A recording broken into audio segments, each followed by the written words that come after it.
first you want to talk about, like, I figured you should introduce yourself maybe a little bit and connect, with however you'd like. I figured that would be fair.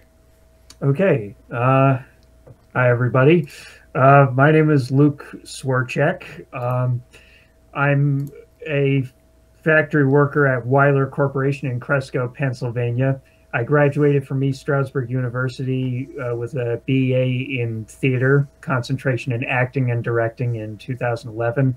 I was hoping to make a living as a full-time actor, then went out into the real world and realized my theater professors had taught me everything about the art and nothing about the business. So finding work in the business is way more difficult than I thought. So I'm just working a dead-end factory job just so I could afford to do community theater on evenings and weekends. And of course, now with COVID-19, I don't even have that option. Yeah, so, I think a lot of us are just kind of confused with everything. Yeah. So do you think like that maybe is something that made you a little bit more politically active online? Or like, I don't know, because I see a lot of posts from you. So I'm wondering, like, is there something that inspires you to make your posts? Or is it just something part of just looking at things? I wasn't always very political. I used to, but I think, a lot of that had to do with wanting to be an actor. I wasn't into politics at all. I was very set in my ways. I wasn't interested in other people's political opinions. But then I think pretty much starting in 2016 when Trump got elected and I started learning things about people, close to me, people not so close to me. And it was a real eye-opener as to how the world really works. And I started getting more political, trying to create awareness, not just for other people, but for myself. And in the past 4 years, I've learned things about, about America and about the world. And now I think everybody should, in my opinion, be more politically active. But I think it's very difficult these days because for a lot of people, their primary news source is social media. And unfortunately, it's so easy to spread anything. That goes for anything. Yeah. Like social media is the #1 source, right? I mean, yes. I think you and I can probably agree on a lot of things. So that would be a good place to also start. And so do you know, like, a lot of, just to put it out there, to get like a greater perspective, do you know people who are, call themselves on the left, people who call themselves on the right, all that? Do you associate with any of those groups, like yourself?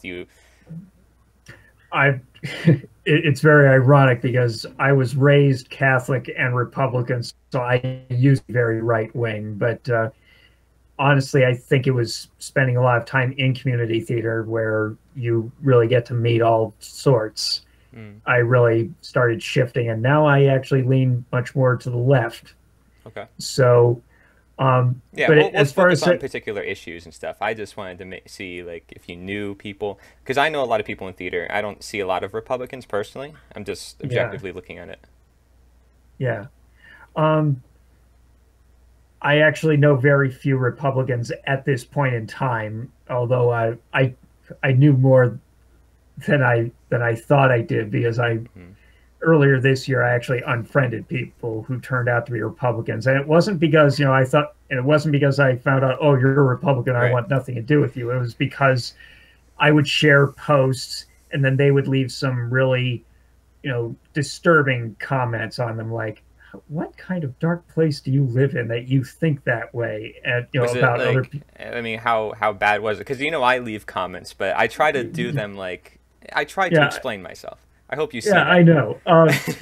Okay, let me give you an example, and I'm not going to. I'm not mention, mean, right? Was I ever mean on your comments?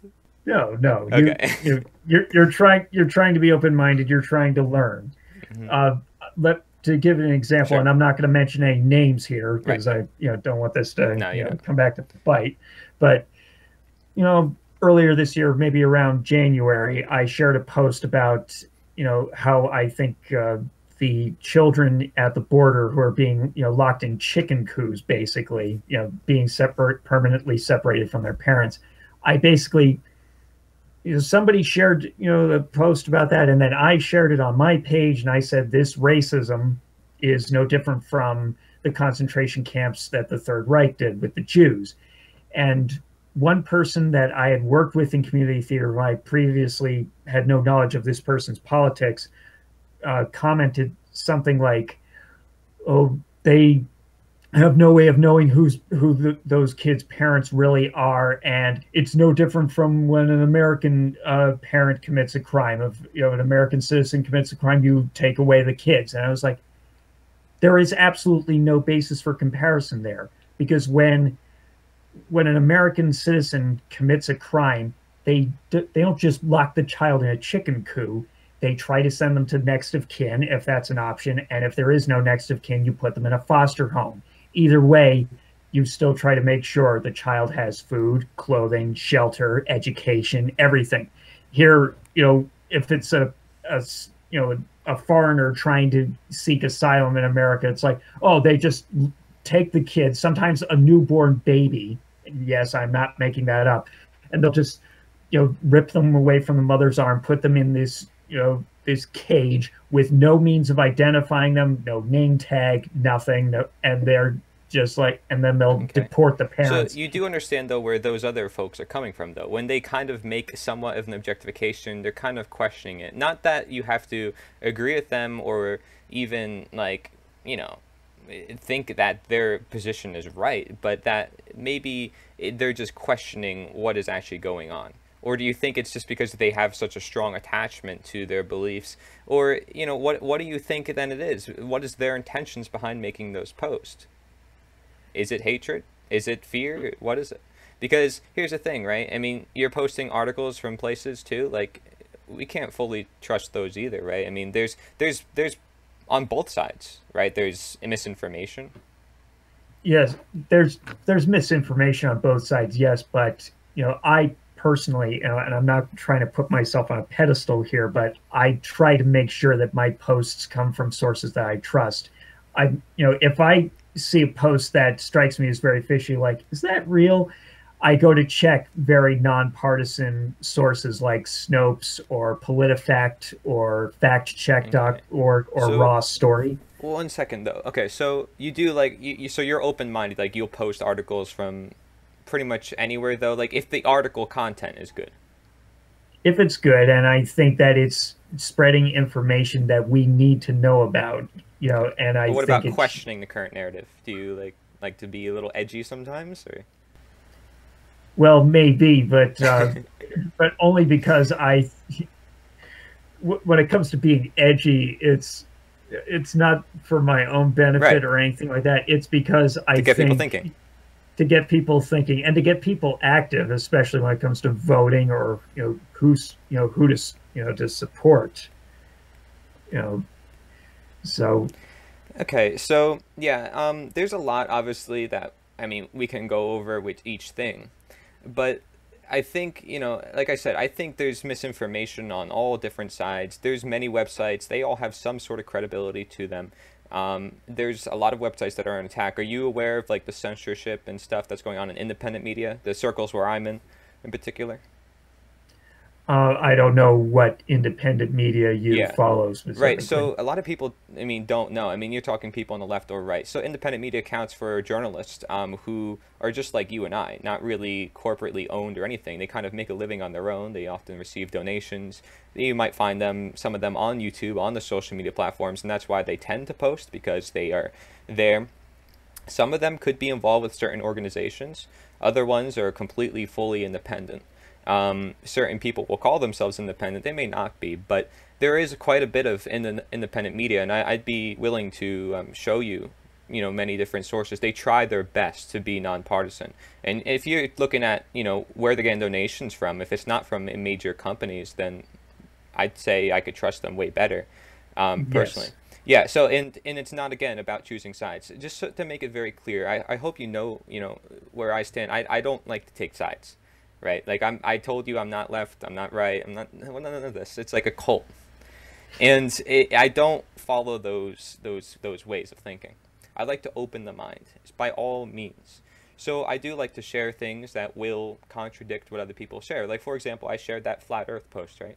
Just a documentary. Okay, now that guy, if you look up anything flat Earth, you'll never get him. Even if you look up his own name, you won't get him. I'm serious, because they censor his stuff so badly that in order to find him, you need to have him like bookmarked and everything. It's sad. It's really bad because some of these people make a living doing this, like doing their research, and especially if they're promoting something that a lot of people may have not looked into. It's something to consider. And the guy's very peaceful. He's a yoga instructor. He presents information very, very nicely, not like, jumping at your face, no crazy clickbait, stuff like that. I don't know if you checked it out, but I did see you link something by, I believe it was John Tyson. It was, Neil deGrasse Tyson. Here's the thing. I actually did try watching that documentary that you linked to, but I watch a lot of video content myself, and honestly, if you respect this guy that you can't find because of how censored he is, more power to you. But honestly, when he started, I was looking at this evidence that he was presenting, in support of his argument. It was just the intro, right? Yeah, I watched the intro, and honestly, listening to the guy's very monotone, droning voice as he's showing all this evidence that, frankly, almost had me laughing. I'm sorry, but that's the way it was. Yeah, I honestly. But you don't have an open mind to it. If the evidence was more convincing, I would have. So what would make it more convincing for you? Because I could tell you right now. Like, what is it that is not convincing about it? Okay, for one thing, the different photos that he was presenting of the Earth, like comparing and contrasting the different NASA images, like from 2012 and 2003, and asking, why don't they look the same? And I'm like, I was thinking to myself, you do know that first of all, you're specifying the year, but you're not specifying the month or the week or the weather, which I'm sure is a factor. It almost feels like you purposely neglected those. Secondly, you do know that technology improves, and that the photo quality you're capable of achieving one year may not be as good as the photo quality you're able to obtain next year. I mean, I don't know if you're old enough to remember, when it comes to technology and how quickly it advances before any of us can keep up with it. You remember when the PlayStation 3 gaming platform came out? Mm-hmm. People literally were murdering each other over it. Like, people would go to buy it at Walmart, and then they'd go to the parking lot where somebody would rob and sometimes kill them to take it because they didn't feel like, paying however many thousands of dollars for it. It was a huge deal. There was like a crime wave of it. But then maybe 4 years later, the PlayStation 4 came out. Nobody made a peep, because we're at the point now where that big a leap in technology isn't a big deal. It's another Tuesday for us. And I'm sure it's the same at NASA with the photos and everything. So, and the other thing, just let me finish here. The other thing, that he was mentioning is, that he kept saying over and over that it's a conspiracy, that, that they've been forcing this lie on you. And the one thing in my mind the entire time is, to what end? What does anybody have to gain by convincing you that the Earth is spherical if it isn't? Well, no, because if you look at a lot of the ancient traditions, I'm just telling you, the way they've seen it. Through the many, many course of years. And I just want to say, like, none of us have been to space. None of us has seen it for ourselves. So truly, we don't know. And if we explored the Antarctic, we would have a much greater picture. But the big reason, like, that's the number one thing. The reason why people are among this movement, so to speak, is because we haven't explored the Antarctic, and we're not allowed, because there's countries that own the packs around it, and we haven't fully explored it. It's just like our oceans too. We haven't really fully explored our oceans. So we feel like we've kind of been lied to, especially if you amount that with other evidence, like space bubbles and the moon landing and stuff like that. But that's not even like necessarily on topic. I'm just saying that there is different ways to look at it. Even Albert Einstein said, it's common sense to think the Earth is flat. And many individuals of the past have believed in it because it's more of something we can observe within our daily lives. We don't feel motion. We feel motionless. The guy is a yoga instructor. He teaches people how to be still, how to be balanced. He has a connection to the spiritual realm. If you're wondering what is the purpose of this, well, it teaches us more that the world is revolved around us and that we're not just a useless speck in the middle of nowhere spinning millions and millions of miles caused from a big bang that means nothing.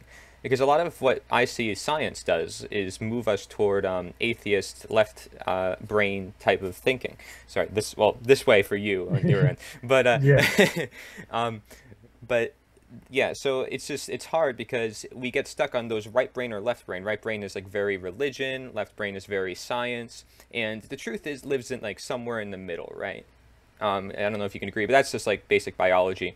And then, you know, everything's a balance in the universe. So it's good that we have opposing views, and it's good to consider them. And so when you send something by Neil deGrasse Tyson, well, I also question, well, why is it that they were to set up a debate together, him and Eric Dubay, but they never did it? And that would have been cool to see, right? That would have been cool to see. That, you know, they let them speak for themselves. Well, who are we to truly speak about it? We can give our observations, but again, we haven't done all the research that they have. We haven't seen it for ourselves, right? They have levels of degrees that we may never understand, and it's important to just keep under other people's ideas at key. Everybody's environments and conditions bring them up to who they are. And so, right, you said you grew up Republican and then you started to see different things and that turned you different ways. Like, I'm not here to talk left or right, but I like to talk about those ideas. And first of all, I just want to say that you're very open-minded compared to a lot of individuals. I'm talking a lot of individuals who are don't consider themselves conservative and who just throw attacks at me. I don't even do that much, and they're like throwing attacks at me. And I'm not trying to be the victim here. I'm just saying that it's like they can't even have a political discourse here. You actually like to go in depth. I like the detail you go into, the analytics that you bring up, the different particular points, and I appreciate that. And I also appreciate the fact you don't give up. You don't bail out on conversation. So I just want to give you props for that at first. I'm not boosting your ego. I'm just I'm just saying, you know. No, I do appreciate that, because, you know, one thing that, you know, some of these Trump supporters that I've unfriended, you know, would say to me, you know, because I wanted to give up Did they a lot. Well, did you try having conversations with them too? I did, and that's the whole point. I didn't want to have conversations with them. I wanted to give up, but one of them in particular, and again, not mentioning names, told me, because one of them I had argued with on Facebook, and I had told him, told this person, I've already argued with you about this in real life, and I think it's very clear you and I have no business discussing politics. So, but then she retorted that if I'm not going to listen to people with opposing views, I might as well be in an echo chamber, and which, you know, put this idea in my head. Well, even if I really disagree with these people, I do have to talk to them. I have to try to understand them and try to think. But in those that's the thing. You have to pick your battles. And with these particular people, the more I argued with them, the more abundantly clear it became to me. The problem isn't just a question of being open-minded or narrow-minded. It's a question of having empathy for other people. And it's clear to me that you guys, you know, have no empathy for other people. You're always thinking in terms of personal anecdotal experience. And to you, the world is, you know, revolves around you, but to put it not one to group way. people, right? Just to say certain individuals, right? Because you have to agree there's open-minded individuals on all different. Yes, but I really do think, you know, and yes, you should just be careful when, you know, when you're on social media, like throwing out general terms. You realize, right? Like that's not helping anybody to say, well, all these people, all these Trump supporters are this, and all these leftists are that, right? Like, it's very difficult because why do we have to play those games? I know, and it is very annoying. It's very annoying. You said it yourself, it's you very don't like politics. Why should we get involved? I'm asking you from a very natural point of view here. Okay, if we bring things back down here to nature, what is the point of all this? They want us divided. Do you see that there's this greater power that be? It doesn't matter who's in power, who's president. There's people up top of them. Do you see that there's a greater agenda at hand, that no matter who's president anyways, things are going toward a certain way? because of us and because of our belief systems, and essentially also the bankers and how much control they have, for example?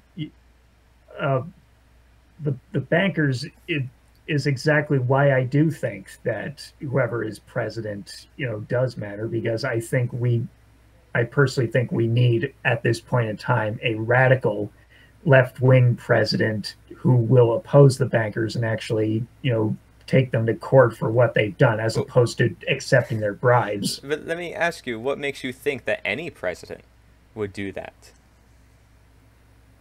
I don't know. They've all been promising that. And do you notice something in particular? They all have something in common. I'm just here to, like, share some knowledge, of course. They all have something in common. And this is really big among Republicans, which they do not see. This is the big thing that leftists do not criticize Trump for, but they could, because they can get him real good with this. If you look at his top donor, do you know his top donor, Trump? I've probably heard, but Okay, Sheldon Adelson. Okay, I'm not. Yeah, okay. see, they don't talk about him on the media. Now, also, if you notice Fox News and CNN, okay, Fox News is always like China, China, China. Fox News is like the right, and CNN is the left. Can we both agree they're both just as bad? Yeah. Okay, that's good. Now, because they're just propaganda. They're not open-minded to different views all the time. Sometimes common sense arguments, other times a lot of just emotional appeal, like you said, personal ego, a lot of ego in the room, I'd say, when it comes to politics. It's very left brain. We live in a left brain dominant world, okay? That's why it's not that, like, it's not because God is missing. It's because there's a lack of empathy, like you said. Empathy is a right brain aspect. It's a feminine part, and I don't want people to associate, like, again, this collectivist mentality, like left is this, right is that, because they want people divided. I mean, they have people divided now more than ever. So I mean, I'm calling out to you and calling out to different people to try to seek that unity of understanding, of reaching out to people on a level that's not even on politics, on a level that says, well, we're human beings. Who are we to rule over one another in the first place? That's how deceived we are, is we think that we have a greater right, a greater natural right to rule over a fellow human being. So I'm sorry, I'm not going to take this left or right. I'm going to take this from a human level, and I could go over different points, and it's all semantics, which means like wordplay. But it's not going to be something that is actually going to do any good for the real world, because we can sit here doing debates for hours, and it's not going to actually change anything, because people are not being to change themselves. And people have to create that change within their own lives, right? Like, you do the best you do within your own life, making people happy, entertaining others, and so forth. I met you through theater, and I try to do my best in my own life. If I see an immoral act, right? It could be racism, it could be a number of things. I'm going to act on it. I will probably say something. I will try to do my best to fix that situation. But if I don't see it within my own personal life, it might be hard to fix. And if people are yelling at me saying, well, being silent is equivalent to racism, I'm going to tell them, well, not necessarily. I'm doing what I can, and I'm telling people that the root to racism, if anything, is a lack of morality, and you see it everywhere. You see it with a number of things. To point out just one is like a symptom, and I did a whole video about this. It is important to point out these things, but it's important to also look at the root picture and the root cause. And so what I'm trying to get at is the human cause, is the root cause to this political matter. There's been many, many different political groups in the past. There's been many countries, many governments. I don't know if you've seen, but the Roman Empire fell to a lot of the same reasons that America has, like a lack of morality. In fact, the shirt I'm wearing is a Natural Law t-shirt. Lex Rex stands for the law is king.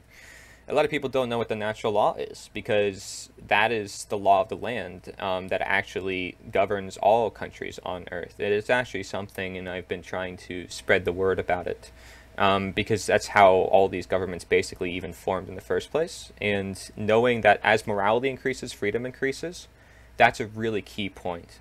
I think, generally speaking, it doesn't matter where you stand, most people generally want a sense of freedom. And in a way, some people are so insecure that they use others for their own benefit. for their own ego. You see that in government, in power play. The whole reason why other individuals want to rule over another being, often because they're insecure with themselves. They have to use other people to bring their own ego up.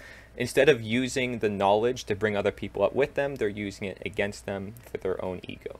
So I can go through a whole bunch of different things, but the point is Luke, I feel like there's always an more open mind we can have to this. There's so much that human beings are not seeing on a daily basis. And if you really take the time to reflect and sit down and think about it, and perhaps you already have, it's just, it's way deeper than what people are averagely saying on social media. Like all these articles, all these news companies, all of them, I mean, they're all playing into this system. They're all just following orders. They're all just, they're living their life. Great. And we should just want to live our lives at the end of the day, right? It's not that hard, right? Well, as long as what you want out of your life doesn't interfere with what somebody else wants out of their life. Pushing your own ideas on others and using, like violating their natural rights, as I said. So, is this a matter then of politics, or is it a matter of slavery, which we already are under? It's not even about who's in power. So if you see where I'm coming from with that, I didn't have to mention left or right once. I didn't have to mention Trump or anybody.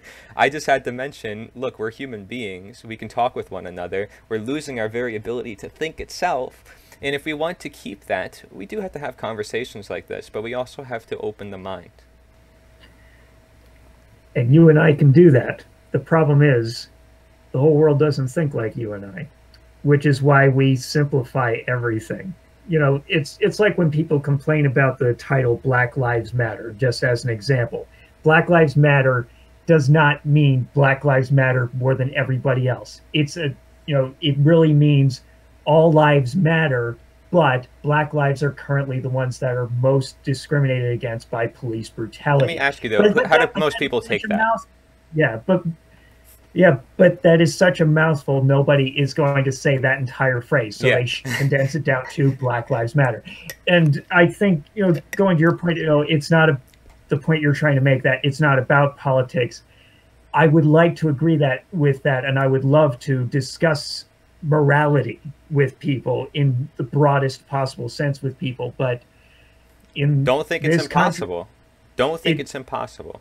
That's the very problem, Luke. I'm sorry, but I have to point out where it is, okay? Is like, we have great potential, and we have to put that effort into it. The care is a generative principle in the natural law. We have to care about what we're doing. If we care to make the appeal, we care to change the world. That's what starts everything. I have a common phrase here. It's that you have to care, enough to know, enough to act. So like heart, mind, guts, right? Because you need all three. A lot of people stay in the mind, and it just creates barriers with one another. So if oh my gosh, Luke, you're a leftist, I can't talk with you. You know what I mean? Like, that's my brain. This not even, my heart is not even opening up to you. That brain is just constricting. It's just causing boundaries. So that's not cool. So of course I'm looking for unity. And of course, if anybody looks around with a slightly more open perspective, they would say, okay, well, everybody is getting divided. And then you say, places like Snopes and stuff, and then looking at movements like Black Lives Matter. Yeah, it is hard. It is hard because the words are very picky. You even take words from the Bible. It's like everybody perceives them differently. There's reprints, translations. It's every word. And if we look at the nature of words, again, looking at the bigger picture, this is what I go into. And I go into peer pressure. I go into bullying, because a lot of people on the Black Lives Matter movements are pushing certain things. So I try to address where they go wrong. And at the same time, I address why the title itself is kind of controversial in its nature. To say all lives matter is simply present. It's already existent. But that's why people are saying Black Lives Matter, because they feel like a certain group of that all, like you're saying, is being oppressed. A lot of people don't look at it in that deep lens. So most people are going to take it face value, and some people are going to use it as an excuse for violence. So it's not even good in that sense of the things. And if people aren't clearing up that distortion, which I don't see, I see you are, but a lot of people aren't, especially the leaders of their very own movements, then I'm not going to support that movement, because they're not promoting morality at the end of the day. So while you may be, and while you and I may both agree that all lives matter, including every single little group within it, which everybody has been oppressed, and white people are, oppressed in South Africa today, Everybody's being oppressed in some way, shape, form, but especially under government, by the way, the biggest oppressor.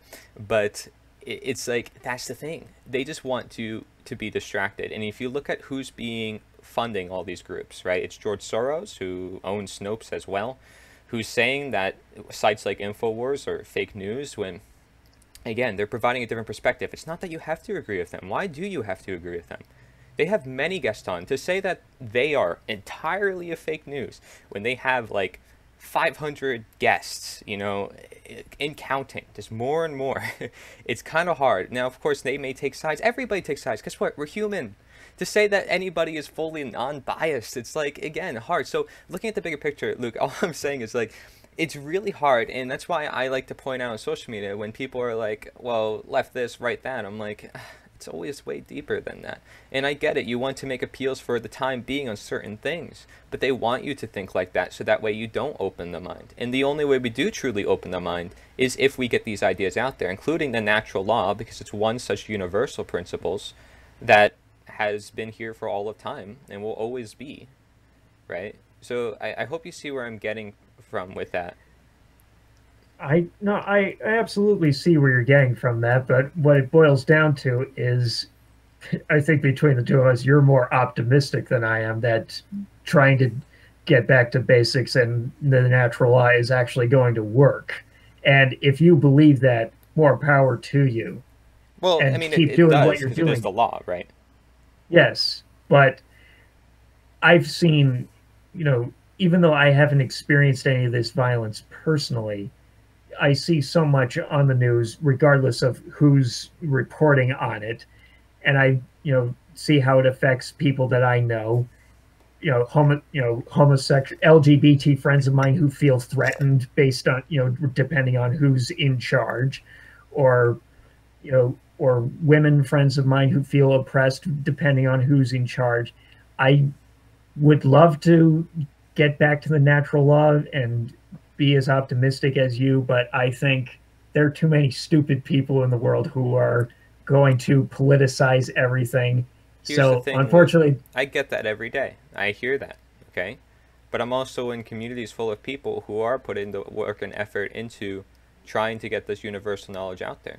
Because why is it here in the first place? Why is it here for us to learn from? What is the law of attraction? What we attract is what we seek. To completely dismiss it and to say that it's impossible, that's the very problem. To say that, well, we can't live in a society without government, for example. We can't live in a society without somebody in charge that we have no clue who they are. Somebody who rules over millions of people, funded by bankers. The bankers tell them what to do because they're separate from the president. I mean, like, that's bizarre of a system. Now, there's always going to be some sort of government in some form, I'm telling you, right? But I'm saying that this system we have now and the systems that have been, the reason why they keep growing and they will only continue to be is because they keep the natural law from people, because knowledge is power. If we had the power, their power would simply not exist. So it only makes sense that they keep that knowledge away from us in order to keep the power away from us. And this is a natural balance to it as well, because they do believe in what they're doing as well. Some individuals, some of them are completely deceived, just like what you and I. Doesn't matter who they are. We're all human beings. But there's so many different levels to look at things, and there's so many different ways that's why I'm always constantly saying to open the mind. To say that we have to be stuck on politics when it's just a symptom of a simple little thing that we can actually get down to philosophy, and we can go down to other routes that kind of brought it up to where it actually was. What I like to say to appeal to Republicans or people who love America, like 1776 America, I say, like, well, what if we promote the principles that actually founded this nation, like the actual things, and that would be the natural law. I mean, it even says in the Declaration of Independence, it says the laws of God for which nature's God owns.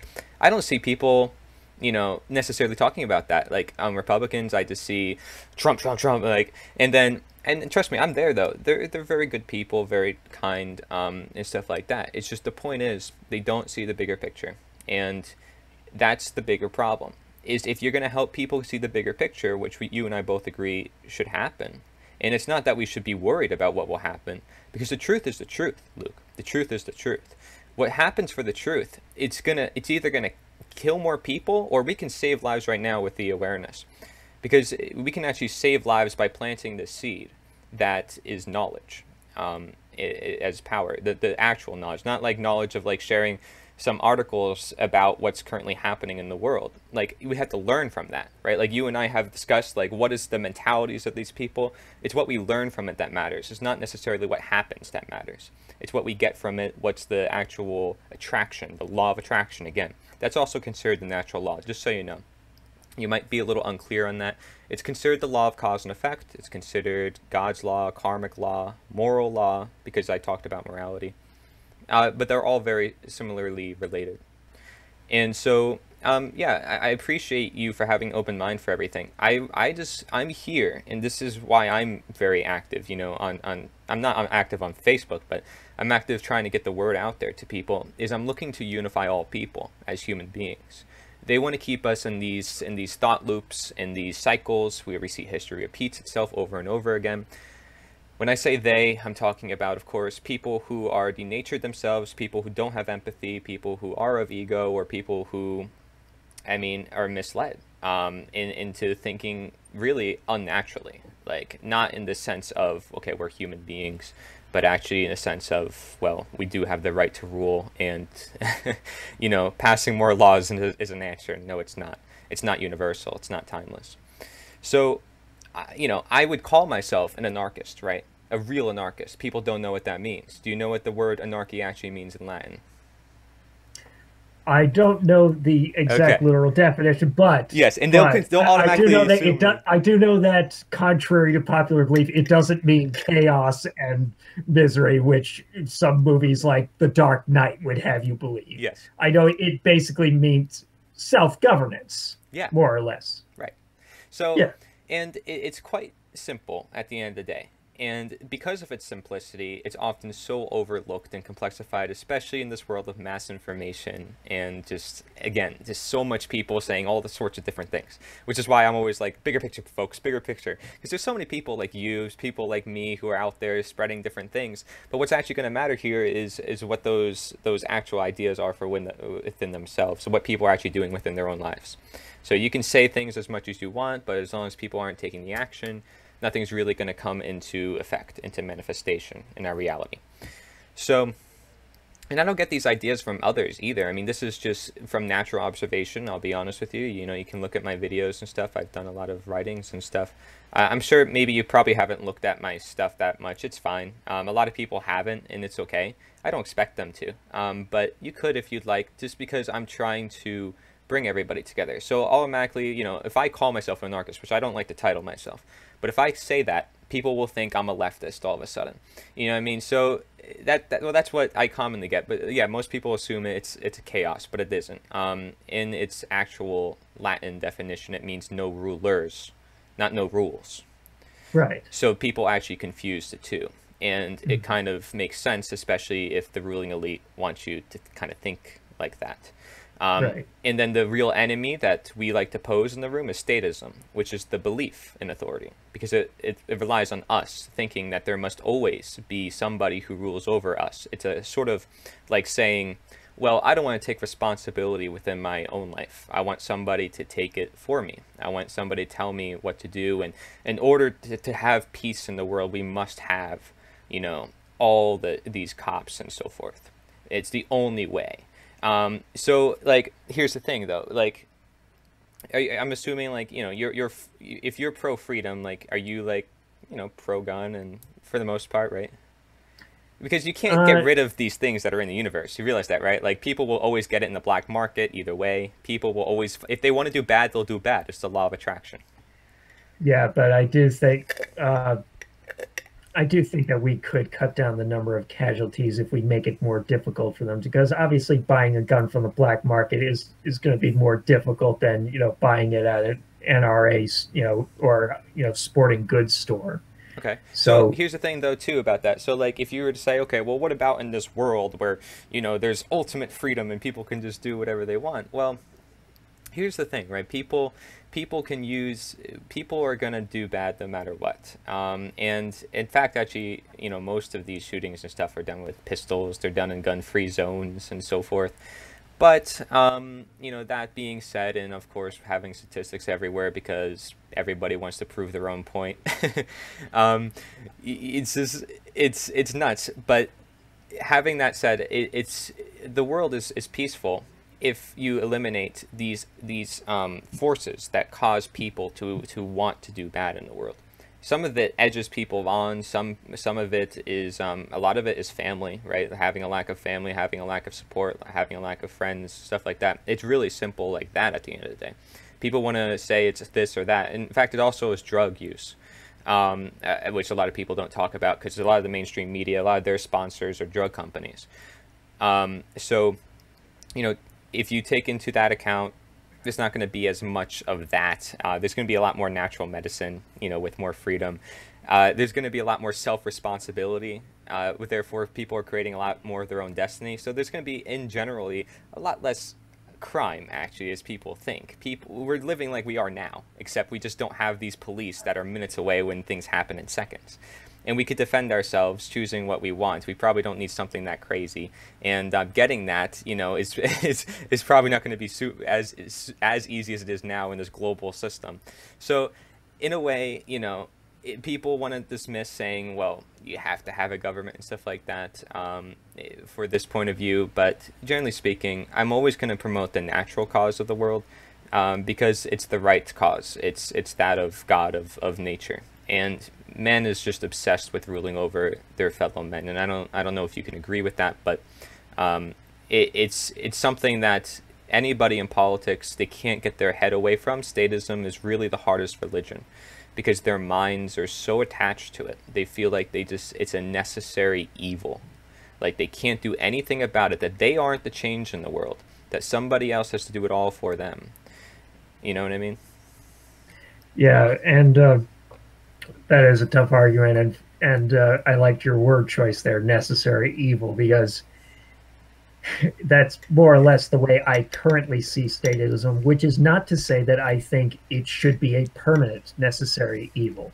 I agree with you that we should be able to self-govern. We should be able to live without government, dictating our every move. And I do think that, we should be able to allocate funding to social services, to proper education, all the things that would be necessary. Well, real currency, right? It's just trade, fruits of your labor. It doesn't have to be like the system that says this is where the money goes, that's where the money goes. It doesn't have to be like that necessarily. Just have the free market. People do what they want for the right currency.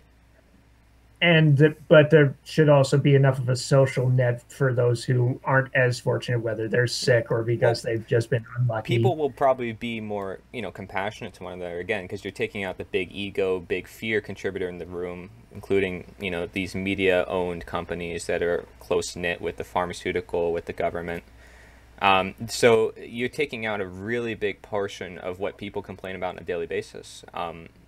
Is like they're mad about the media, they're mad about the government, and they say, government, take the guns away. And at the same time, they don't trust that government. And and at the same time, they're looking for a new government to fix that, thinking that it won't ever happen again in time, or that this is just a temporary fix.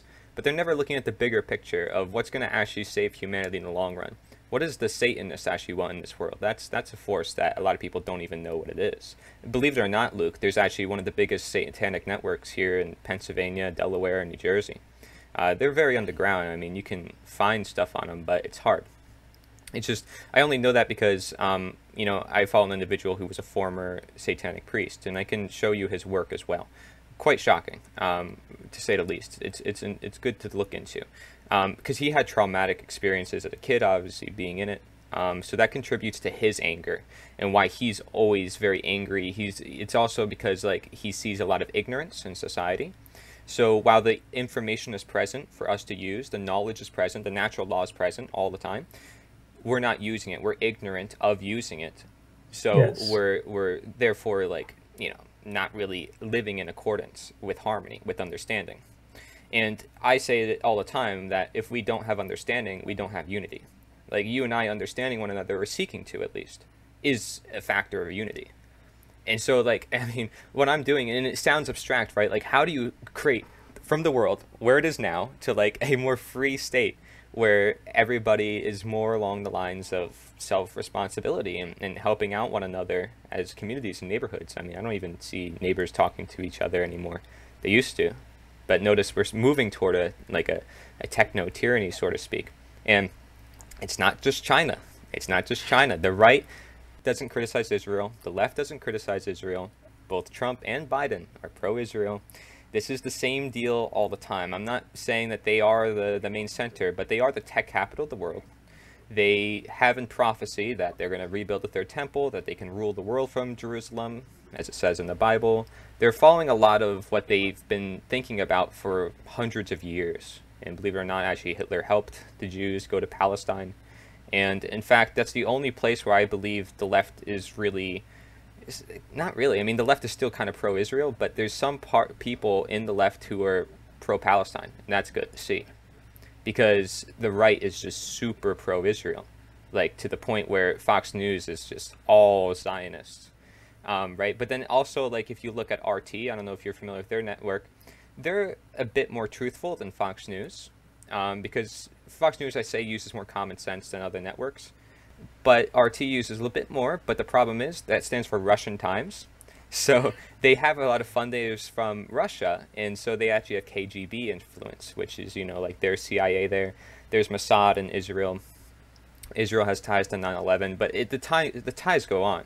If you question what's going on, and then, you know, why would Hitler work with the Jews if he's against them? There's a lot of things to question in history. There's actually, I mean... Believe it or not, Luke, this may sound crazy, but doing the research upon it, it's like, it's really hard to know what actually happened in World War II. Even though it wasn't even like 70, oh no, what, that's way 80 years ago or so. Almost, yeah, almost 80. Yeah, it's just, it's hard to know exactly what happened then, because there's a lot of news agencies that are owned by people who like to make themselves victims. I'm not blaming Jewish people, I'm blaming Zionists. People who are very pro-Israel, and that's basically their own state. And if anything, they committed genocide on millions of Palestinians, similar to what they claimed the Nazis did to them. And this is just historical. And like, you know, in America, we did the Japanese internment camps. We funded the communists in Russia, you know, and they killed way more than Hitler ever did, and then even China did. And it's just so funny to me that, you know, they pick these fights, like Fox News is saying, China's bad, China's bad. Meanwhile, China and Israel actually work together. You know, they're actually building the biggest trade route in history called the Golden Belt Initiative. And it's like, okay, China's got all this economy, it's the economy center of the world, and Israel's the tech center of the world. We see a power set up, and it's clear that America has been infiltrated. That's the point. That there really isn't America. And if people want to bring back America, I kind of have bad news for them. It's not really gonna work, because our time has already been done, and if we can't uphold the natural law or the principles that actually found this nation anyways, then it's gonna go way down the line, because we're not getting to the root cause. The root cause of America were those principles, were the Constitution, were those things. Guess what? We're completely disregarding everything that made those documents, not the documents themselves even. And so we're going to lose what essentially made this nation. So all these people, just by waving a flag, just by promoting a political candidate, is not going to do anything to promote the principles of America. What's going to do it is you and your mindset aligning to those principles, to those truths, and then acting on it. So that's what I'm saying, is statism is a belief in authority, a belief that somebody else has the natural right to rule over you. And you maybe consent to it, but most people have not consented. We were born into this world, and we were just born in this country, and automatically we have to pay taxes, even if we don't support the wars, even if we don't support this or that. We have no choice. This is not voluntary. And people like to say anarchy is actually better said as voluntarism, which stands for, like, you know, voluntary trade. If I want a good, I give you exchange and you give me in return. It's a voluntary interaction. It's not something that I'm forced to do with violence. So something just to keep in mind, because people, you're not going to hear this perspective probably anywhere. And obviously, you know, I have a community of individuals who are free-minded individuals who have different thoughts of their own, and that's perfectly fine. We're not supposed to be perfect. We're not supposed to be robots. We're not supposed to have these set, clear, you know, utopian mindset. This isn't a utopia. The natural world is not a utopia. But guess what? You see all these pedophile rings and all this happening in Washington. You see all these other crimes that they hide up from us over the years. All the crimes. There's so much evident that, like, if you look into it, and how much is actually kept away from us that we don't know. The crimes that they do compared to us, even if we had this more free states, it would be laughable, because governments have killed millions of people in the past, and people believed in them. Just remember that it was people's belief systems. If it wasn't for the millions of people that supported any one dictator, that dictator wouldn't have rose to power. So you can't even necessarily blame Trump. You can't necessarily blame Hitler. You can't necessarily blame any of these people. You blame us. We are the problem. And people don't want to blame themselves because, again, they want to put it on someone else. They have an ego of their own. They some of them feel weak. They feel powerless. It's sad. Like, a lot of kids in today's society. Sorry, phone call. A lot of kids, like people, you know, who are among my generation, I feel bad. Depression, anxiety, can't even think for themselves. And like, you wonder why I'm so passionate, why I'm so optimistic, is because I see so much potential. And I see that when people open up to realize what is actually true in this world, what is actually going to give them this destiny of themselves, finding out the truths in this mystery, not necessarily having it set on one thing, like these boundaries of belief systems, but instead opening up their heart, opening up their mind, taking some time to reflect, not always being distracted on their phone. That does great wonders to their health. And I'm in the health field, you know that. So I look at health and I connect it here. What is right for the body, the natural medicine, what is intended for the body, and listening to that individual and what that individual's concerns are. Listening, not just telling them what to do either, guiding them in the right direction. Well, what does the natural law do? It guides us in the right direction. It doesn't tell us what to do. We can choose if we want to do it or not, you know, act in alignment or not. It's our choice, ultimately. It shows us actually our consciousness. It shows us our willpower to use that we have and we were born with. But people don't want to use that evidence of God, that evidence of, you know, sense of self-worth. They don't want to use that because, again, you know, they're indoctrinated with science. They're indoctrinated with other ideas that they feel like must always come from the mainstream media, must always come from other individuals, must always come from basically nowhere with themselves or nowhere with nature, when all the answers are already here. So we want to say, pass this in law, pass that, that's going to fix everything. But again, it's a temporary fix, if anything. And it's not universal. It's always going to have some sort of problem. It's not going to always be a full consent at all. And so do you see where we go wrong with natural laws so many times, and just breaking what is here for us to understand? It's here for us to understand. That with understanding, that's how you even, you know, come to terms with it. And basically, if you look at all the forms of wrongdoing, it's forms of theft. So if you think of anything, whether it be, I mean, I don't want to mention bad things, you know, I don't like to curse or anything. But, you know, there's a lot of bad forms of wrongdoing. And just because that happens in the world, you can't take away the evil. The evil's there for us to learn as well. And everything is an imbalance. Nature seeks a balance. For me, speaking up about, you know, what has to be done in nature, or getting back down to nature, it's a moral obligation. So of course I'm going to be passionate, because I realize the worth. I realize the value. I realize that if people have this, they soon start to see how much power they truly have to not only change their health, but to change their whole worldview. And when they change their worldview and their beliefs, they're changing their actions naturally. They're changing the reality naturally if multiple people change their beliefs and actions. So yes, Luke, we can change the world through just getting this knowledge out there. If we just basically seek to understand with individuals, open their mind a little bit more, and then people are doing a little bit better doings within their own life. It's recommendation. It's not law. You know, what we call law is man's law. It's not the natural law.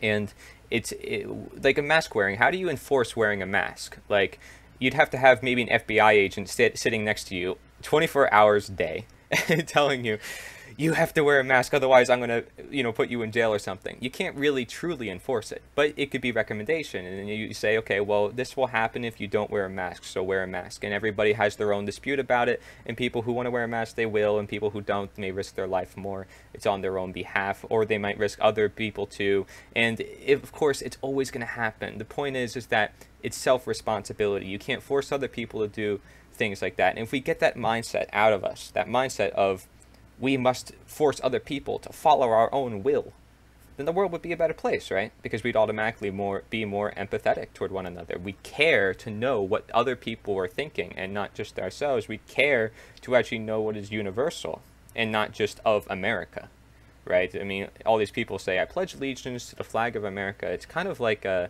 old slave saying, no offense, if you want me to be really... I absolutely agree with you on that. Yeah. It is...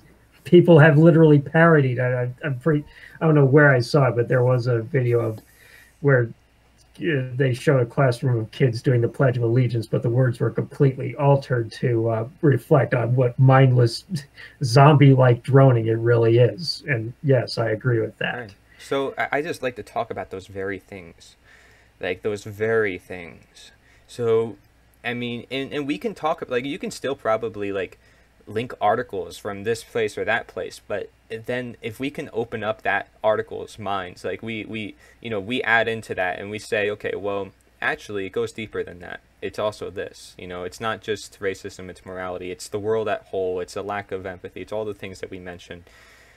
And we see that, what could we actually do though? Not just complain about it on social media. We can actually do something about it within our own lives. It's talking with one another like this. It's doing what we can within our own lives, like I said, like where if I see somebody having a problem, we can point those things out very specifically, and that's what I'm trying to do, with my work in particular. So I'm not asking you to support myself. I'm just letting you know what I'm up to, only because it means a lot to me. I feel like it's my moral obligation. It's something nobody has ever really done, frankly. There's a lot of people who obviously think about the universal truths and so forth, but it's been kept away from us. It's considered occult knowledge. If you think about the word, again, in its Latin definition, occult, as an ocular eye. And the pyramid eye is actually a common Freemason symbol. It stands for awareness, consciousness, empowerment, so forth. It's not actually a bad or a good symbol. It could actually be either or, just like everything. And there's light masonry, there's dark masonry, there's all that. You can look it up and get yourself into a whole new rabbit hole. But generally speaking, occult means hidden knowledge. That's what it means. Okay, so they keep it hidden. And if you think of this like a pyramid structure, the light is the top, and we are in the bottom masses of that pyramid in darkness, because the bricks are holding us into place. Again, set belief systems holding us into place. And if we want to free the world, we take down those bricks and the light comes down for all people. It's called enlightenment. You saw that there in the 1700s. Then no wonder why America was founded during that time. It was all philosophy. It was all like, trying to find what is this, even though they even broke their own, obviously, writings many times. But, again, there wasn't many individuals to hold each other accountable. I mean, we're fortunate to actually have this many individuals on the face of the planet. That's not actually a bad thing either. We can have a lot more help than ever. We can do a lot more than ever. We have technology. We can call one another if we need something done.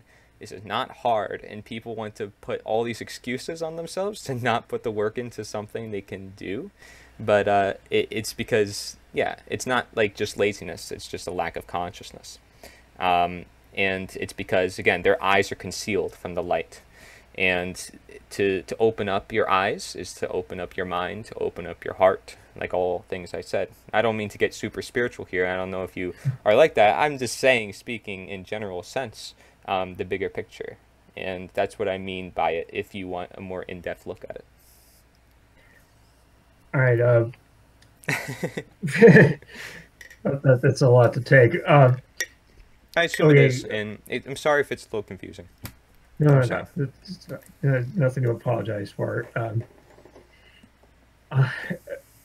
Okay, so a couple of thoughts I want to throw out there. First of all, and I'm sure you didn't mean this, but the fact that the way you referenced atheism a lot, and I'm not saying this because I'm atheist. I'm not. Mm-hmm. I'm still Catholic, but Yeah. No, I have nothing against it. in a lot of ways, it came under at least a slightly bad light. The way you referenced it, I think you should try to, in your own way, be more open-minded about So what I and yeah. inclusive of atheism. Could I describe that? Because I only mentioned it once, I think. I would, if I could always go more in depth, but like, it's what I meant by that is an imbalance of the left brain. Like the extreme left brain is atheism, the extreme right brain is like religionism, where you think God does everything on the right, and on the left is I can do everything, and it doesn't matter what is universally true anyways, because science tells me, I can do whatever I want, and therefore it's all about my ego, essentially. And on both sides you see solipsism. If you know what that is, it means like there's only yourself in the universe and there's nobody else. I respectfully disagree, and I say this because I have friends who are atheists, and they're some of the nicest people that I know. And no, I know some too. Yeah, I know some too. Yes, and the other thing, I it doesn't never mean they're get a bad that person. I'm just saying that they're left brain imbalanced. So they won't see the bigger picture that I'm talking about necessarily with like consciousness. They may not believe in it actually if they like are among the science route, and they're not really among like looking for the bigger picture. Now if they call themselves atheists and if they have an open mind to a lot about the ancient texts and religions, if you actually learn about these religions, the number one thing they had in common was the natural law, the golden rule. Like do unto others what you would done unto you. Do unto you. Yeah, and they just put it in different words and different things like that. All these religions were here for a certain reason. So I even call myself all and no religion because I play into that irony. I play into the Tao. You know what the Tao is too? You've mentioned it, but right. So I know you might be a little skeptical, but that whole book is about irony. That's why. It's about like believing and then also not believing, doing but also not doing. It's meant to do that because the universe works like that. It's the principle of polarity, very well known part of the natural law, is that like, night and day, male and female, left brain, right brain. It works all across everything. Everything is a reflection of who we are, is what the world becomes. So I'm just saying there's a bigger picture to things. I'm not limiting it to atheism, all that. But why is it that I don't title myself? It's because I see the bigger picture to all these things. So that's all I'm saying. I'm not saying these are bad people, good people. I never meant to say that. If I did, I'm sorry. But atheism is not necessarily a bad thing. I don't think any of those are. They're all here for a reason. But the point is that science often leads us to that way of thinking if we do not consider, the spiritual laws that are here within our domain. And when I mean, by spirit, I mean consciousness, awareness, all things that make up the human spirit, which is essentially kind of dying, not just because of it. This, if I can interrupt you sure. here, I think that was more or less that was the negative connotation that I got from it, that you inferred that because they were so left brain that they lost sense of spirituality, whereas I would make the argument that and a lot of studies have supported this, they tend to feel. A lot of studies have argued, especially in children who are raised. How's it going? I'm talking with Luke. Hi, Luke. Hi. Good. How are you? Wait, he's talking about something. I don't want to interrupt. All right, so I got to continue. Okay. Okay. I got honey. What's up? I got honey. Oh, cool. Honey. Awesome. Bye. Bye. All right, sorry. Continue. No, it's okay. So sorry. A lot of studies. It's okay. A lot of studies suggest that they're actually more prone to feeling empathy because, unlike those of us who are more spiritually inclined, they have no ulterior motive. Like when, no matter how religious you are, no matter how good you do, even if you do something that worthy of the Nobel Peace Prize, you always have to live with the fact that you have the ulterior motive that you're afraid you are going to be punished by some divine power if you didn't do it. Whereas the atheist, in their mindset, has absolutely nothing to lose. Oh yeah, well, and has nothing to gain other than helping other people doing unto others. Look, I'll tell you this. Look, many people who are along like the lines of talking about like self-governance and stuff like that, many of them are atheists for sure. There's many of them.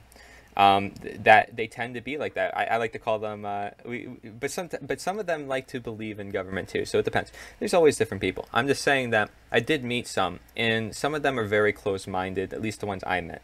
I would like to meet the more open-minded ones, and it's kind of hard to speak for them. You know what I mean? Being ourselves, but.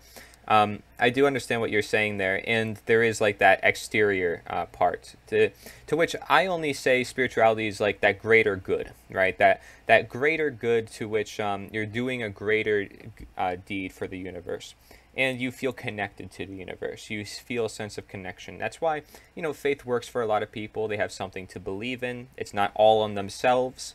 So atheism in a way also can bring out that self-responsibility, which is good, and they see it, and that's why they also believe in it. Different ways of looking at it. But I'm just saying, like, there's arguments to be made for everything, of course. And I'm not willing to bet that out. But that being said, again, it's another ism, and we got to be careful because people want to say that's not a religion. It's still a way of thinking, and religion is like belief. I personally think atheism still counts as a religion because I think, Yeah. I'm glad you agree with that. Yeah, you know, because you know you still have to, and I've mentioned this on other posts. You know, like maybe none that you've seen, but essentially, you know, some people like to make fun of, you know, the Christian faith, you know, that you basically have to believe somebody, you know, this divine power created the earth in 7 days and flooded the earth for 40 days and 40 nights and loves you unconditionally, but is willing to burn you in hell, you know, if you don't love it back, whatever.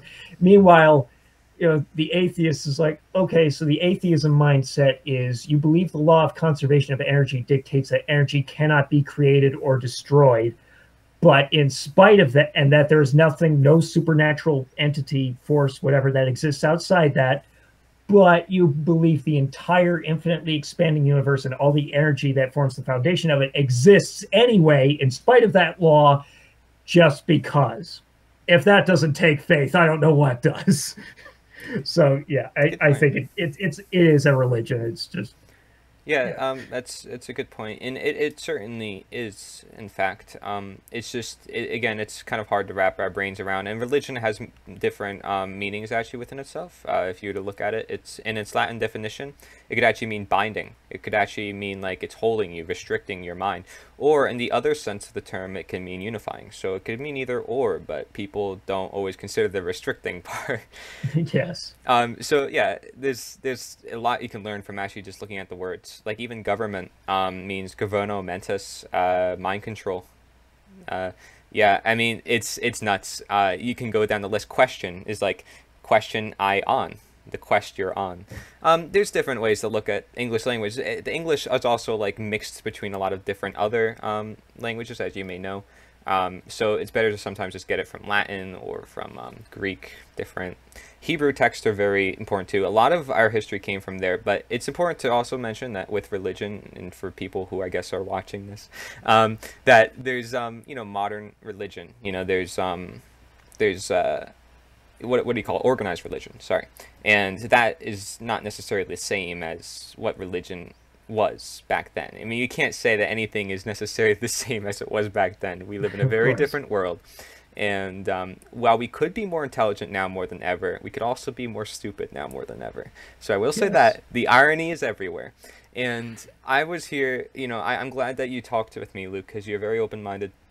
You offer some really good points. And while I may not, you know, agree obviously with the socialism and all the other things that maybe you have to say, the point is I try to look at the bigger picture, which is like these belief systems themselves, the nature of human beings, and I hope you see where I'm coming from with that.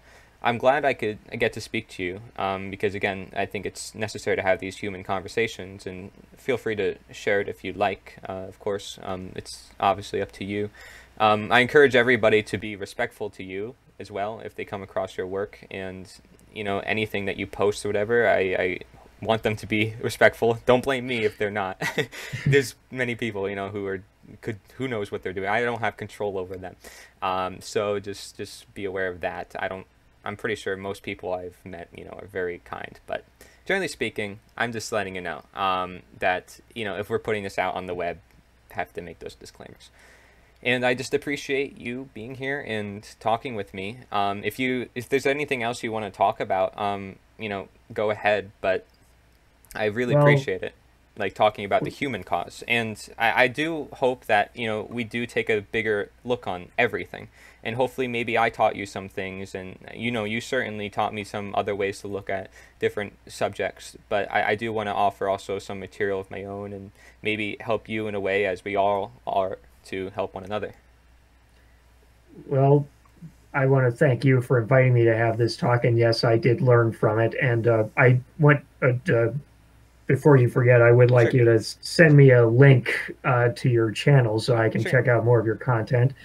The only other thing I want to say, is just to reiterate, I would very much like to support your more optimistic view, but I think what's holding me back more than anything else is time. I think between climate change and the number of people who die from racism, from sexism, from statism, whatever, I That's what it don't. all is, actually. I think, you know, unfortunately, I don't think we have enough time to learn to self-govern before we destroy ourselves. And I think we need until we have learned that. If we have any hope of reaching that point, I think we do need a different form of statism until we can learn to stand independently of it. And I know, like you said, it's a temporary fix, but I think what it boils down to is we just need the right temporary fix to inspire people to think for themselves.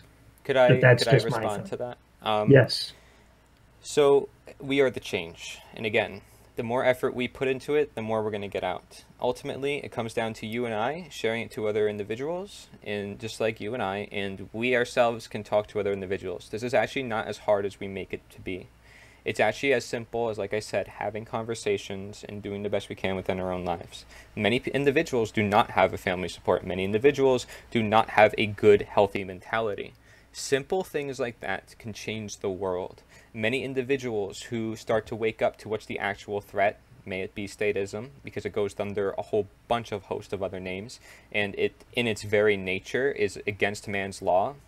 I mean, against natural law, and is of slavery, essentially. It's something that is require different understanding and grasping.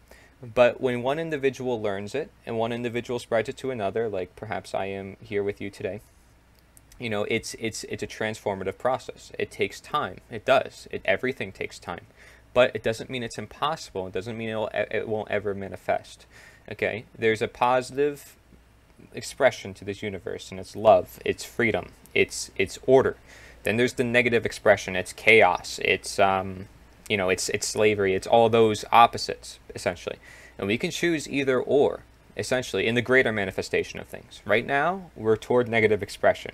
Very, very poorly. If we want to promote positive, it must be with all of us, the masses of people, not the very few. The few people don't make a big difference in this world.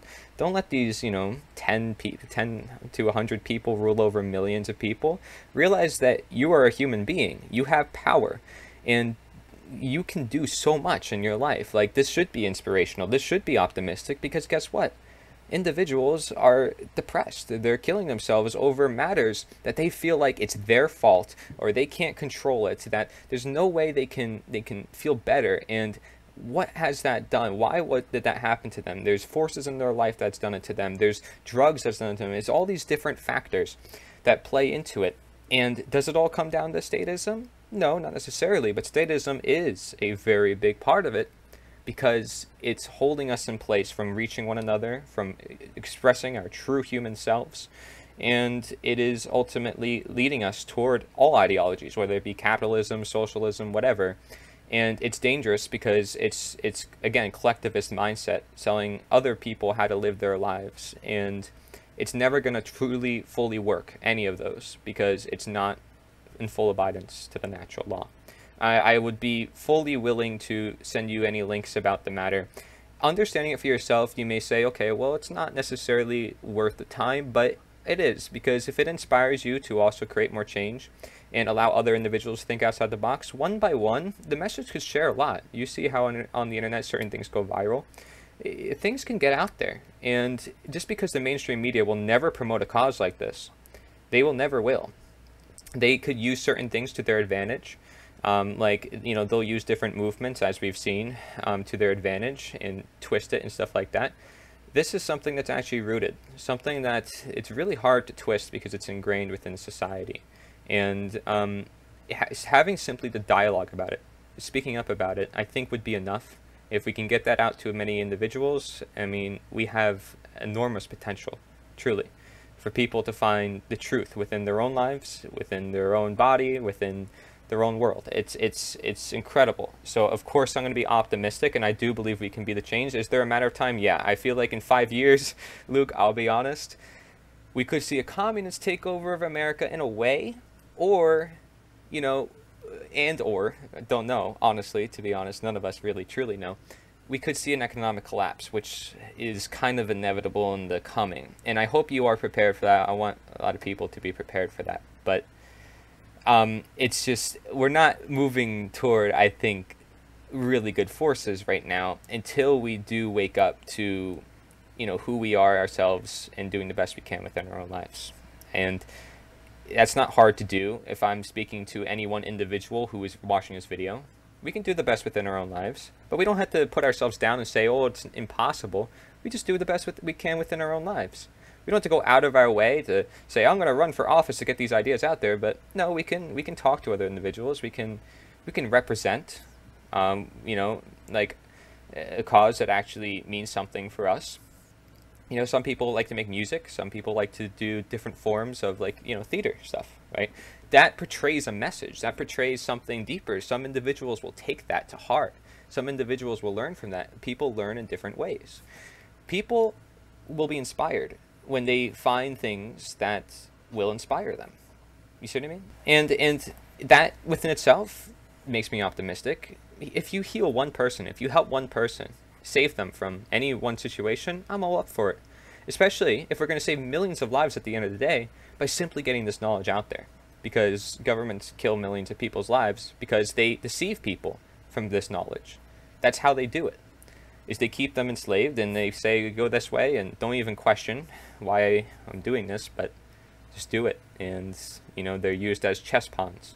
And I'm afraid a lot of people, left and right, no matter who they are, whatever, they're being used as chess pawns. They don't have a voice of their own, because if they truly had a voice of their own, they're either deplatformed, censored on the internet, or, like, because I have, and I'm not even that big in certain stuff I can show you, but like, I'm just trying to open the conversation, but it's sad because we have to utilize the time we have now to at least do some change while we can, before it is too late, before we don't have the ability to think, because every other kid will have autism in 5 years. Like, that worries me, you know, being healthy. Like, I have to worry about that. If I were to stay silent, like, it's not something I want to stay silent about. Like, I care a lot. Otherwise, I wouldn't be doing all this, you know? And it makes me cry in a way, but, like, and I'm not emotionally invested. I'm not, like, letting my emotions get over me. But again, I see the potential. I see the amazing people out there, and I see how much people are deceived. And I don't want to see lives killed, you know? I see the history. I see all the footage. I do the research that people aren't. A lot of people aren't willing to do that. So, just putting that out there, man. It's overwhelming, too, because I'm only 19, right? And who knows what my future's going to be. Yeah. So, I mean, yeah, I have a personal investment to it. Of course. Of course, I'm human, but I'm saying that there is a universal truth. There is an objective morality. And if people don't think there is, that's the problem. Because there is.